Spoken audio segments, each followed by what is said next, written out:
we're coming to you from stage 11 at the Make Smoking History Forest Rally, round 2 of the Bosch Motorsport Rally Championship. Dean, we're here. It's a beautiful day. Plenty of dust being thrown up. I think everybody's going to be having a bit of fun watching us getting coated over the next 10 minutes or so. Happily named Healthway stage, which fits with Make Smoking History. It's actually very close to the Nanup. You know, we've got our rally central there. A couple of cars have clearly come through first.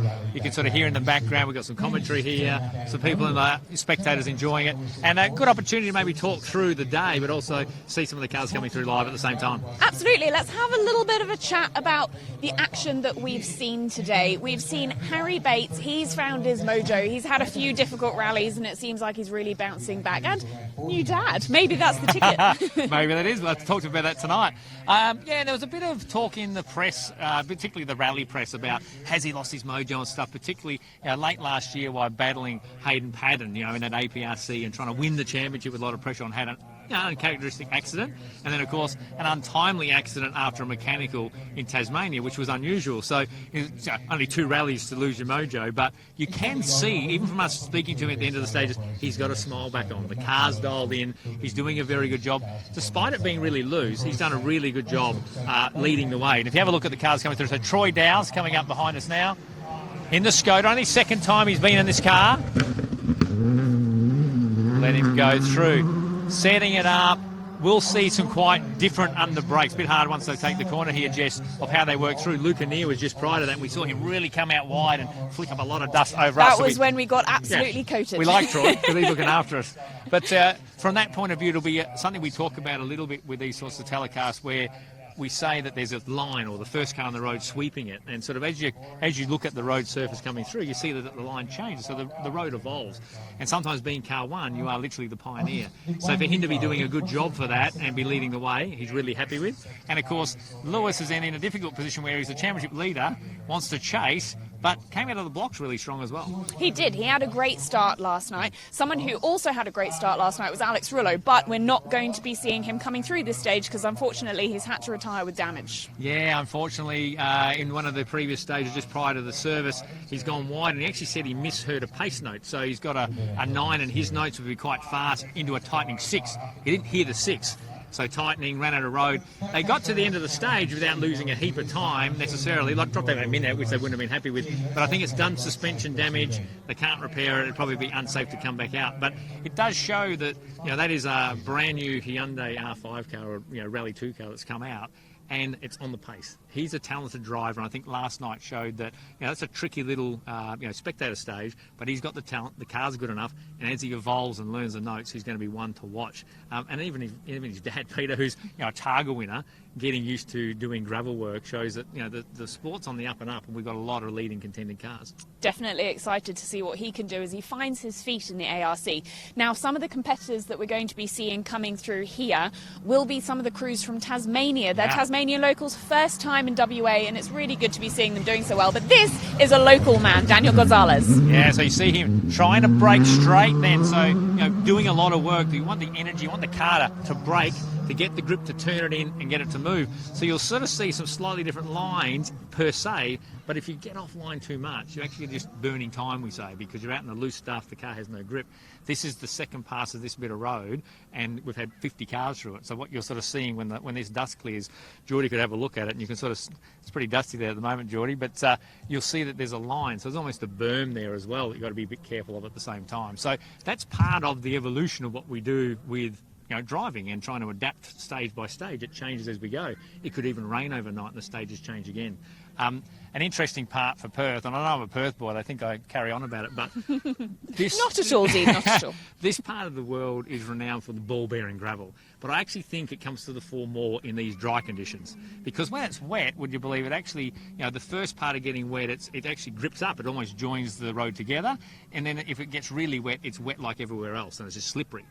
Here today, I think even Nathan Quinn said, I've been here a couple of times, Dean, I think I've now experienced your ball-bearing roads for the first time, and when the WRC used to come to Perth, it was normally in November, the last round of the championship, and it was like that. And, you know, that's what we see with it being so loose offline. I think for some of the guys who have been to Perth a few times but have gone, wow, I can't believe how loose it is and how slippery it is, even though it's dry and a beautiful conditions. So I was going to say, some of the crews are dealing with very varying conditions today. We were out on the first two stages of the morning. The trees meant that the ground was taking a long time to dry out. There was still a lot of moisture in the roads, and crews had very different conditions to the ones that we've got now. So it almost seems like they're having to contend with those really varying conditions throughout the day, despite this perfect weather. And that's part of it, because, yeah, if you've got a bit that's out, you know, where the trees are being lobbed and it's dry, it does dry up quicker. And then, as you say, you go underneath the trees, it can be wet. Full commitment. You see Eddie Maguire there attacking, and you spoke about him. He's probably been my driver of the day. Like, he's never been here before. He's in a production-based Subaru that he's never driven before, and he's fourth outright, leading production. So I think, you know, he's been the driver of the day for me. I mean, the top three, you know, to recap, Harry leading from Lewis, and we got Quinny doing his normal trick where he starts off with a few problems and then fights back, and I love that fighting spirit in him. So he's in a podium spot and just won the stage prior. So Quinny's on form, don't get me wrong. But Eddie Maguire in that Subaru, he said it's a great car. It's actually Molly's car with her last round of when she did the full series, which Craig Brooks owns out of Tassie. It's a really well-built Subaru. It's probably going to be the fastest production Subaru you could build within the rule spec. But you can sort of see how aggressive he was attacking the roads and stuff. So he's driving that within an inch of itself. And it doesn't have the suspension travel just by the fact it's a production car. That's some of the R5s, the Skodas or the Toyota AP4 cars that we see. So it's awesome that he and his brother have come across, and Stephen's doing a really, really good job in his Mitsubishi. Bodie's probably struggled a little bit. He's in an older generation Subaru, and I think there was a lot of pressure coming on Bodie coming here. We may or may not see him through here when we're standing here talking, but when I spoke to him at the Riga, I had to say, mate, you're actually doing a really good job. He's down on himself because he has big expectations, particularly after Tassie, and there's a bit of pressure there, and he'd want to go well. But he's actually still got times in and amongst some of our former state champions. So I don't think it's chin up, and maybe when he regroups at the end of the day, he'll realise he's not going as bad as he thinks. Certainly hope so. Bodie Reading really does deserve to be here after his fantastic showing in Tasmania. But the Tasmanians who've come over for the first time, they're really enjoying these roads. And, you know, I know that you're a local man, so you're going to say that these are the best roads in the country, if not the world. But it is a stunning rally. We really are treated to some absolutely beautiful scenery here. And the drivers are really enjoying it. As we see Steve Maguire? No. Bodie Reading. Bodie we spoke about. And actually doing a fair job in that older spec Subaru. So he doesn't have some of the technology that the other cars have, even that I spoke about, production car of, you know, Eddie Maguire in that Subaru. Bodie's more mechanical in that way. He doesn't have some of the diff technology that goes through. But he's doing a fair job. So he is, and it's very good to see him here. Usually we only see him in Tasmania, so very good to see him here. And good news story, part of the reason he came across, he was sort of the driver of the round, got some Hoosier tyres, who's our control tyres, that helps you with a budget when you're privateer. But Neil Bates, I think, basically said, let's get you to Perth, I'll find a spot in my truck, and it was basically probably that offer that motivated him enough to be able to come across. You know, as a privateer, working hard on a tight program. So it sort of shows the camaraderie from the leading team in the country to come across and offer a spot in the truck to help a young guy through. And, you know, a totally different branded car. You know, that's a really good story. Now, we just took a quick look at the times for this stage so far. The Bates are on top. Quinny's not too far behind. Luke behind that. So it's rolling through kind of as we predict. This is the second pass through this stage today, and we're starting, you can see that in the road. It's a bit more rutted up than it was before, as we're talking about those almost berms coming through this corner here.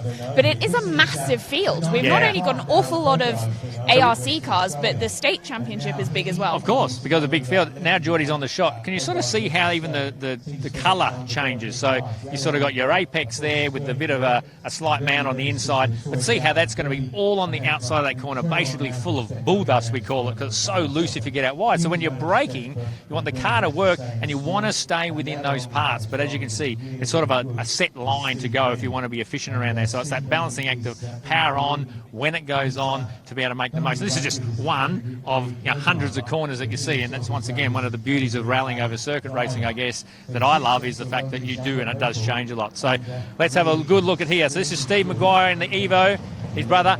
As you can see, not as aggressive as Eddie on the way in, but still efficiently taking some speed off, turned it in, and away he went through this. So a different technique of going through, but his times are still very, very good. Well, it's been great to get out here to one of the spectator points on Healthways, which is SS11 today. Now, don't forget, we will be bringing you the power stage live at 2:15. That's WA time. So if you're watching over on the East Coast, make sure it's 4:15 at your time. That's live on 7+, so don't miss that. In the meantime, you can catch all the action and all the results at the Subaru Results Hub. That's on rally.com.au. And of course, we'll be bringing you live updates throughout the day on the ARC social channels. Thanks for joining us.